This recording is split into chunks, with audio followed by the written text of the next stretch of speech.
যেখানে মোহাম্মদ সাল্লাল্লাহু আলাইহি সাল্লাম বুঝতে পারবেন না যে আমার স্ত্রী আছে।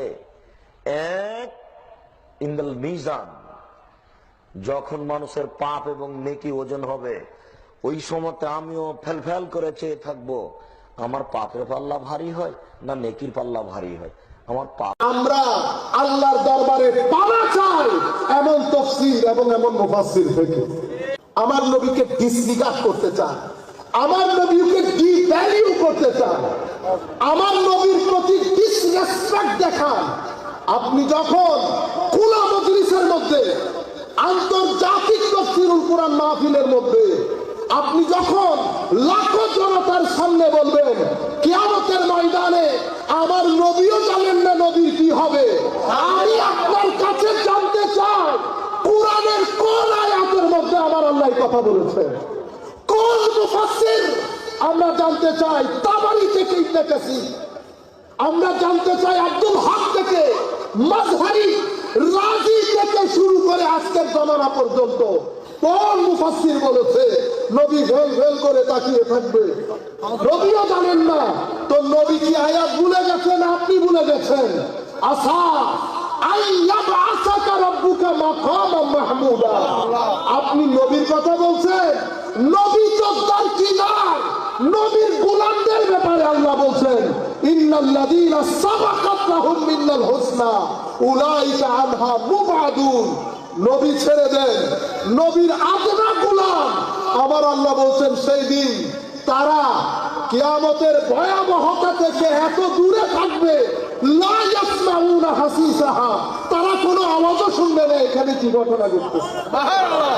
এটা যদি তাফসীরুল কোরআন হয় তো আমরা আল্লাহর দরবারে পাওয়া চাই এমন তাফসীর এবং এমন মুফাসসির থেকে। সম্মানিত উপস্থিতি, আমি আবারও বলছি, কারোর সাথে আমাদের কি ব্যক্তিগত কোনো কোন্দল আছে? কোনো মারামারি, কোনো কাটাকাটি? লাখ বেদাতি বলেন আপনি, রিয়ালের বেদাতি, রিয়াল দিলে বেদাতি, রিয়াল না দিলে বেদাতি বন্ধ হয়ে যায়, ওইটা পলিটিক্স। এই যে আপনি হুকমে মুস্তাফা করেছেন, আমরা সেলুট করছি, কিন্তু আমরা হুকমে মুস্তাফার বক্তব্য শুনবো। আমরা হুকমে মুস্তাফা কনফারেন্সের মধ্যে আমরা আপনাদেরকে বলবো কোন ইমামের বক্তব্য আনবেন না। কোরআনের আয়াত, বুখারী, মুসলিম আমার নবীর এশকের ব্যাপারে যে হাদিসগুলো রওয়ায়াত করেছেন, শুধু সেই হাদিসগুলো জাতিকে পড়ে শোনান, শুধু সেই হাদিসগুলো জাতিকে পড়ে শোনান এবং 2 ঘন্টার একটা বক্তব্য দেন। আপনারা তো আলেম, জানার কথা মোহাব্বত বলে কাকে, মোহাব্বত কেমনে প্রকাশিত হয়, মোহাব্বতের আলামতগুলো কি কি, আগে সেটা 1 ঘন্টার বক্তব্যে ক্লিয়ার করবে। এরপরে বুখারী, মুসলিম শরীফ থেকে ইমাম বুখারী যে রাওয়ায়াতগুলো এনেছে আমার নবীর এশকের ব্যাপারে, যেন ওই হাদিস মিস না হয়। সাহাবায়ে কেরাম আমার নবীর থুতু মুবারক নিয়ে মুখে মুখে লাগাতে হয়, এটা যেন মিস না হয়, এটা যেন মিস না হয় যে সাহাবায়ে কেরাম আমার নবী চুল মুবারক যখন কাটা হতো, সাহাবায়ে কেরাম ফাআতাফা বিহি আসহাবুহু, সাহাবায়ে কেরাম আমার নবীর চতুর্পার্শ্বে তাওয়াফ করতেন, হাতগুলা বিছিয়ে দিতেন যেন চুল মুবারক একটাও মাটিতে না পড়ে। আপনারা এগুলা বলেন, আল্লাহর ইজ্জতের কসম কালকে গিয়ে আপনাকে সালাম করে আসবে, আল্লাহর ইজ্জতের কসম কেউ যাক আর না যাক, শুধু আপনি আমার নবীর মহব্বতের বিষয়টা আমি আমার নবীকেও সাক্ষী রাখতেছি।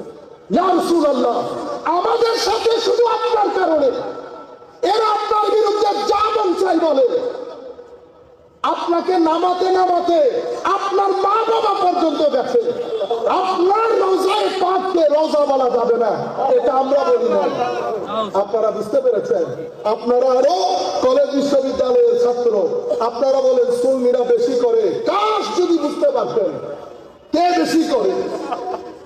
আপনি আজকে আমাদের তো কোনো টাকা পয়সা নেই, বাইরের কোনো, আমাদের কাছে বাইরের কোনো টাকা পয়সা নাই, শুধু একটা জায়গায় আমি বলছি না নবীর এশ আপনি আমার মতো করে করেন না, আপনার মতো করে করেন, তবে সাহাবায়ে কেরাম যেভাবে শিখিয়েছে সেভাবে, সাহাবায়ে কেরাম যেভাবে শিখিয়েছে সেভাবে, তাইলে তো আর উম্মতের মধ্যে এত ফতনা ফাসাদ থাকার কথা না। সম্মানিত উপস্থিতি, এই যে সবাই কেরাম সত্যের মাপকাঠি না কথাগুলো কি আমাদের থেকে শুরু হয়েছে? কেন বলেন এই ধরনের কথা?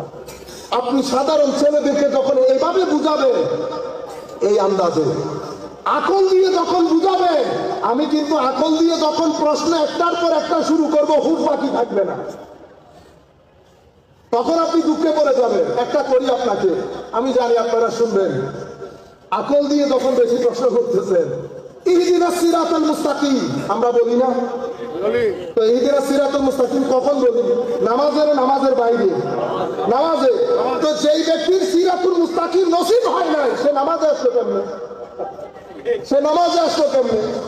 আপনি তো সিরাতুল মুস্তাকিমে আছেন বিদায় নামাজে, এখন আপনি আবার কোন সিরাতের কথা বলছেন? এটা তো তাহসিলুল হাসিল হয়ে গেছে। আপনি আকলের রাস্তায় হাঁটিয়েন না, উম্মতে মুসলিমের রাস্তায় আসেন।